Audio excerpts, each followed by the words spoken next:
the past few years, around winter time, I make chicken pot pie. When I first started, it was okay, but over the years, it's gotten better and better. And today, I'm gonna share with you, after a few years of research, what I think is a pretty dang tasty, good recipe for a classic chicken pot pie. Now, there are a few core principles or laws to making a good chicky PP, and if you follow them, you'll put your grandma's recipe to shame.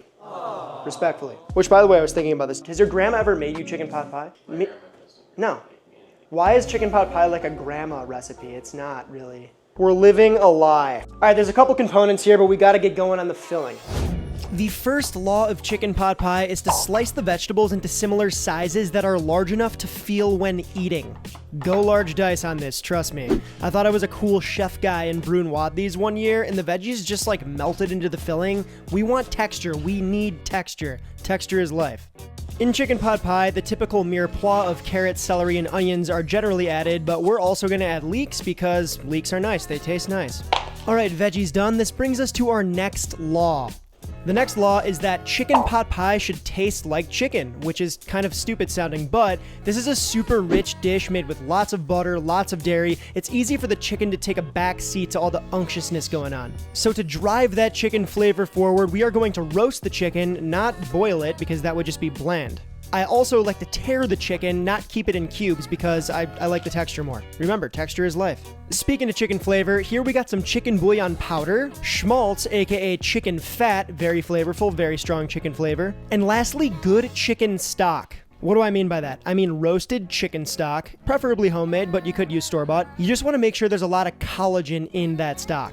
Alright, so all of our chickeny secret weapons are locked and loaded. We can start by melting some butter in that chicken schmaltz in a large pan like a Dutch oven here. Then we're just gonna add our onions, carrots, celery, leeks, garlic, and thyme. A lot of cracked black pepper and kosher salt. Go easy on the kosher salt because we're adding other salty ingredients to this. Now we are going to sweat the vegetables to help them release their moisture so that water doesn't end up in our pie. Soggy pies, no bueno. Do this over low-medium heat. It's going to take 5 or 6 minutes. You don't need any color on these veggies. To thicken our filling, we're going to add in some all-purpose flour and that chicken bouillon powder. Stir that around for about 2 minutes to cook out that floury taste. Then we're going to add our liquid, starting with that chicken stock. Remember that collagen-y chicken stock is important. Give me that jelly. Some heavy cream, then give it all a stir. Stir this around and bring it to a simmer. You should not have to reduce this. It should be plenty thick. It only needs a couple of minutes to come up to a simmer. And pro tip here, use cold stock and cream. Otherwise, you could end up with little dumplings of flour in your filling. You don't want that. Now we're gonna go in with all of our shredded chicken, Parmesan cheese for that extra umami punch, fresh parsley, and peas. You gotta have the peas. This brings us to our next law of chicken pot pie, which is that it's a pie, not a chowder. Too often do I see strange soupy versions in a casserole dish with some sort of like baked crust on top. It should have more texture and you should be able to pick up a slice. And we want a cooled filling, so I'm spreading this on a sheet tray, then I'm gonna pop it right in the ice dungeon just while we get going on our crusts. By the time we're done with that, we'll be ready to use the filling. Alright, so crust is one of the most important things on a chicken pot pie. Go figure, right? There's like 2 components, but still.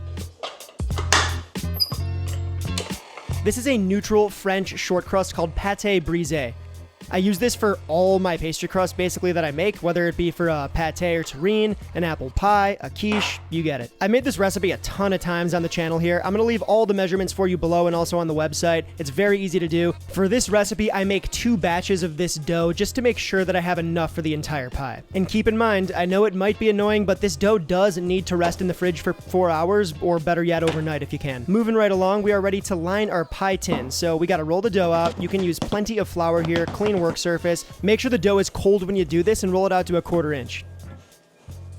You can make this in a cast iron, like a small cast iron if you have it. I've done it, turns out great. But these cute little tall tart tins are super awesome. I think this is 9.5 by 2. I'll have a link for you below if you want to get them. Inexpensive, and they make your quiches, your pies, sweet and savory, like really nice looking, tall and proud. And it's definitely worth the investment in my opinion, but again, you could totally make this in a cast iron. So we're just gonna measure this, looks good. I'm just gonna drape that right on top. Just gonna give your crust a little stick and poke. Help that steam come up. I like to give the dough a little haircut with some scissors. You're gonna wanna leave about 1 inch of overhang, but get rid of all the crazy parts. Pie tin prepped, go ahead and cover that with plastic wrap, pop it in the fridge, and we're gonna get going on the top crust. Which leads beautifully into the next law of chicken pot pie, and that is that it should never be single crust. Crust is texture, and without it, you might as well be biting into a spoon of chickeny biscuits and gravy sans biscuits. Use a plate that's slightly larger than the pie tin to cut out a perfect circle, then take another little cookie cutter mold or just use your knife to cut a slit for an air hole. Can go in the fridge right next to our other pie crust just to chill down. All right, TTB. Time to build. Just gonna brush a little bit of egg Washington on the rim here. This is just one yolk and water. Cool little egg wash tip here. It should be about the consistency of heavy cream. Now, let's see what we got here. Oh yeah. Cooled and ready to go. Press into those crevasses, remember, and beautiful. Right to the tippy, a nice full GPP, chicken pot pie, chicken pie. Double crust or nothing. We have our little built-in air hole here, as you can see, look at that. We're gonna pop that right on, try to center that hole. And this is, you can see here, these crusts, they touch like that. That is good, that is what we want. Again, go ahead and shape up that outer crust with some scissors if you gotta. So we're gonna crimp really easily. The easiest way to do this is to just pinch, move, pinch. Move, pinch. Now for the brownie points, you can score the pie. We already have our air hole, so we don't need to cut more holes, but I think it looks really nice if you just kind of give it this spiral effect. They do this with a lot of like terrines and pâtés in France. I think it just looks pretty. Try not to break through the actual crust itself. To give it its final sheen, we're just gonna put a little more egg wash on there. You can do this, let it sit for like 10 minutes in the fridge, then hit it with a second egg wash if you want, and that's gonna make it like really, really, really shiny. You can use a whole egg, it's not gonna like ruin the pie. But if you want it to be actually like super yellow and vibrant, it's yolk or broke. I just kinda like to go around the edges too like this. Totally extracurricular, you do not have to do this, but I'm gonna hit this with some crunchy salt on the top here. Just gives it a nice little like pretty exterior and extra crunch when you eat it too. And I'm using crunchy salt. Some people call it flaky salt. That's fine, call it whatever you want. I use it for texture, therefore crunchy salt. So it's going right in the oven, 400 degrees for about 40 to 50 minutes. Middle rack. All right, now we pray.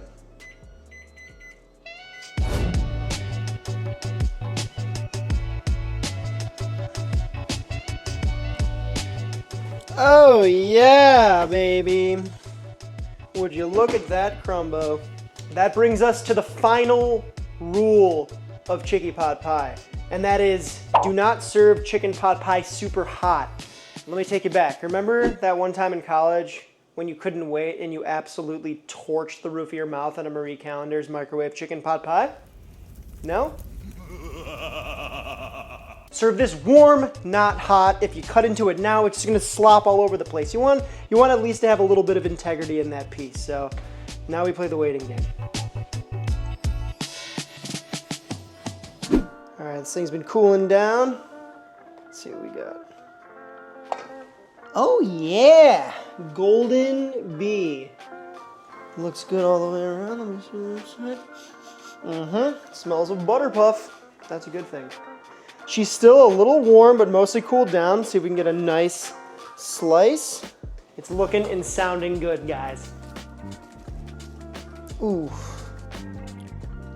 Woo-hoo! Yeah, that's what we want. It's warm, you can see the steam coming out of it, but it's not gooing, right? It's a piece of pie. You want the goo to be contained, right? You still have all that flake there and everything. Got a nice cook on that. We got a nice color all the way around. On the plate with ye. And look at that, look in here, look in here. It's all self-contained in there. It's not a chowder, it's a pie. You got the double crusts. It's warm but not piping hot, so it's not gonna burn your face off, and it'll still hold together in its piece. It's got a lot of chickeny flavor. We layered the chicken all the way through this entire thing. I think there's one more law I'm forgetting. Oh yeah, the final law. Have a good time. I'm vibrating, man. Dude, I love the look of that. That's why I think the tart tin pan is so awesome. Look at those ribs. It just looks so enticing, you know? Maybe just a little bit of chive or a lot of chive. Look at that. Come on now. Let's take a bite of this thing. I am gonna be kind of a demon. I really like this bite. I wanna get some of the crust in there. Oh, yeah. Put some of that crust on top. That's a hell of a bite right there. It's got texture, flavor.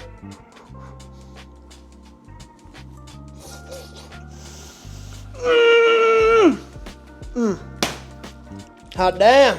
That's down home cooking. It actually does taste extremely classic. We didn't do anything too weird here. Sure, we added some leeks. That's about it. This tastes like classic chicken pot pie, but the chicken is more so. And you know, if you put a little effort into it, you can have something that I would say is a little better than the Marie Callender's boxed stuff, but I'm also not hating on that. I grew up on it. Chicken pot pie, baby. TY so much for watching. If you like the video, go ahead and like the video. It helps us out. If you're new to the Chansky, consider subscribing to the Chansky. If you're not new to the Chansky, welcome back. The best way to support us is over on the Patreon, aka the Grocery Fund. It helps us make the crust, make the filling, bake the pie, all the things. We would really appreciate your help if you can, but if you cannot financially support, that's totally chill, all good. We got a Discord, come hang out in it. We're chatting, we're living, we're straight chilling. That's pretty much all I got for you this time, so until next we meet. Toodaloo.